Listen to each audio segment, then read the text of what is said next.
This is Ecowas Radio, and the program you're listening to is Coffee Break. Taye Balogun, a CEO of Co, an international organization based in Nairobi, Kenya. A delegation is in country with the intent to produce a film titled Frontline Women. Good morning, Mr. Balogun. Welcome to Coffee Break on Ecowas Radio. Thank you, Holly, for having me. I really appreciate it. And how are you doing this morning? I'm doing pretty well. Thanks for asking. Tell us about Co. What is the organization involved in?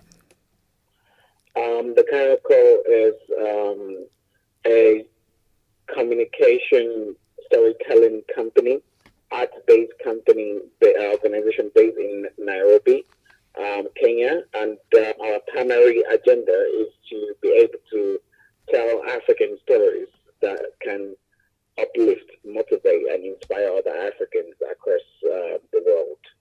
Hence the reason why we jumped on a project called Frontline Women.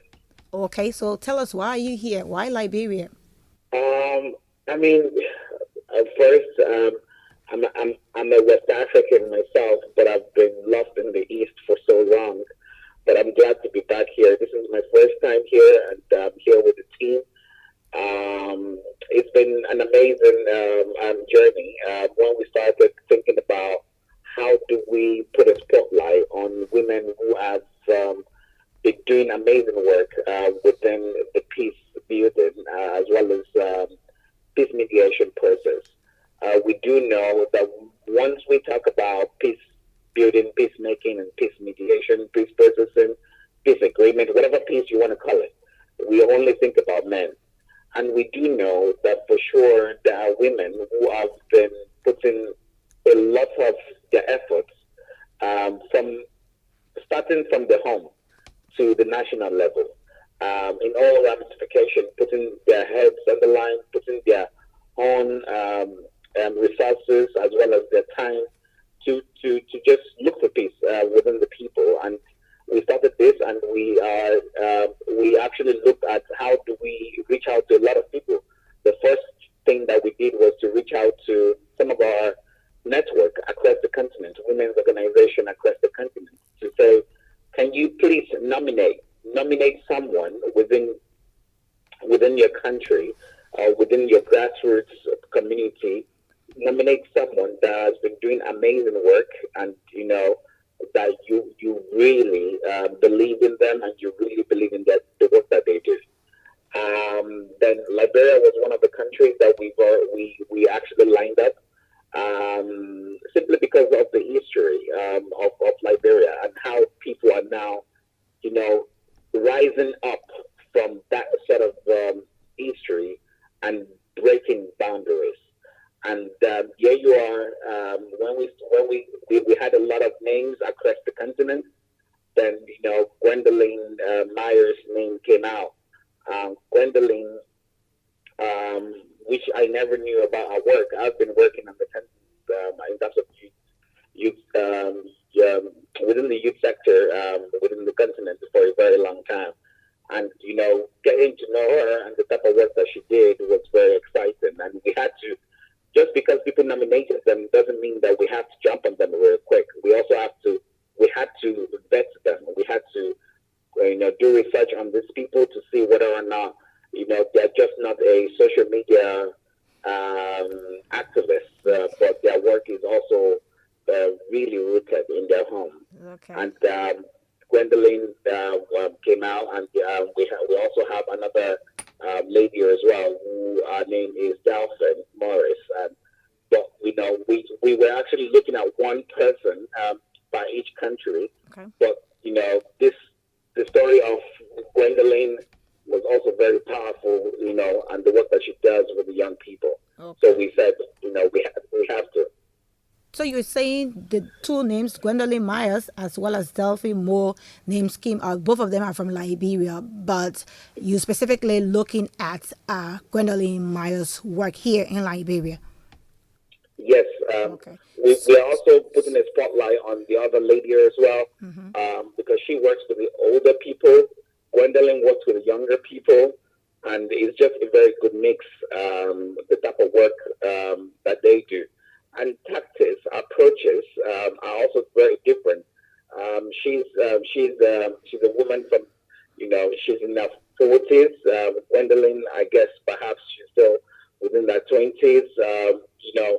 Looking at that sort of demography, Gwendolyn has some tactics and approaches. Herself and a team, an amazing team that we met the other day, doing incredible work, and they are using what they know best in this age and time, in this 21st century. And they are using that to pave way for themselves. So it's very important for us to merge these two stories together. And I hope that this particular documentary will put a spotlight on the global level, on the work that they do as a Liberian, to say Liberians are actually yearning for peace, and these young women these women are actually fostering for it. So how long are you in country? Who specifically? I know you talk about both of them. You're looking at the job beside what they've done in terms of activism. But who else are you talking with? Who else are you engaging as regards what they do? I mean, we've spoken to quite a number of stakeholders.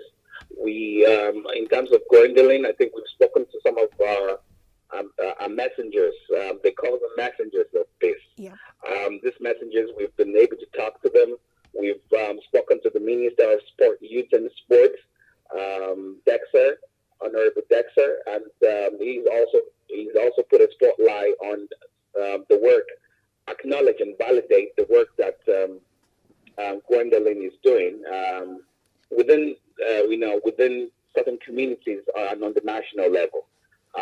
We are quite impressed. I think we don't have enough airtime to speak about this sort of amazing young people across the continent, because like the likes of CNN and Al Jazeera would just give us 10 minutes to do a spotlight on CNN Heroes or this CNN Africa. In Africa, like all these programs are not really putting a spotlight on the work that young people are doing. So it's within our power to be able to make a documentary film that can be screened in various festivals, at least like 20 festivals across the world, and in so many institutions as well, and government agencies, to be able to say young people are doing something in Liberia, and other young people can actually, take this template and also use it in their own country. Mm-hmm.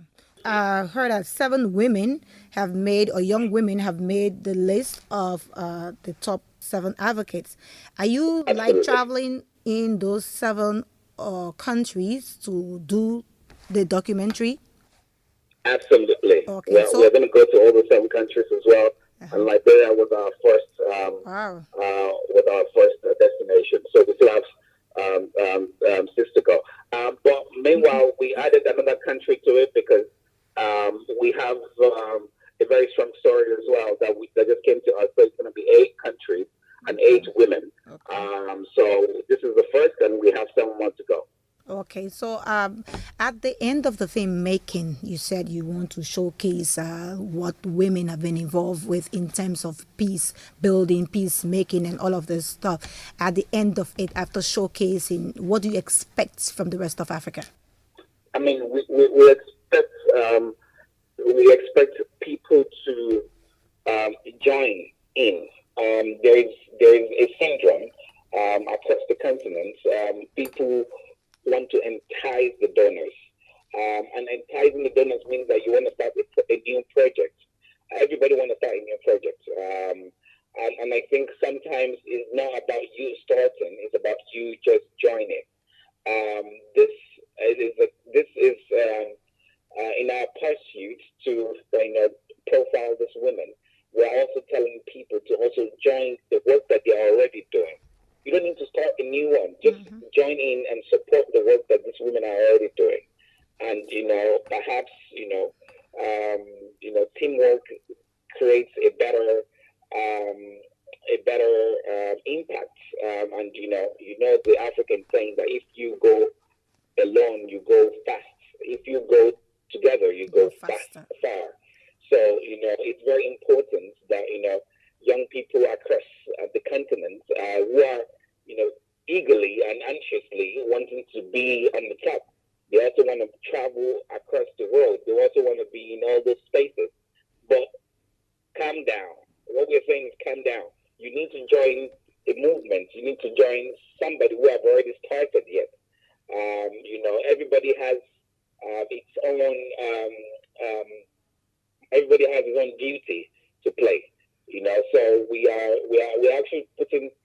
We are also going to screen this film in some of the universities in the U.S., in Africa, in Europe, and other welcoming spaces. And definitely, we are going to bring the film back here to be able to screen it properly, and perhaps invite some government officials as well as stakeholders within the space. Thank you so very much. Thank you, Olive. Thank you for having me. It's been a pleasure. He is Taye Balogun, the CEO of CORETCO, an international organization based in Nairobi, Kenya, spotlighting two of our own to be specific, Gwendolyn Myers, as well as Delphine Moore, in terms of advocacy for peace building. This is Coffee Break and it's on Ecowas Radio. Ecowas Radio.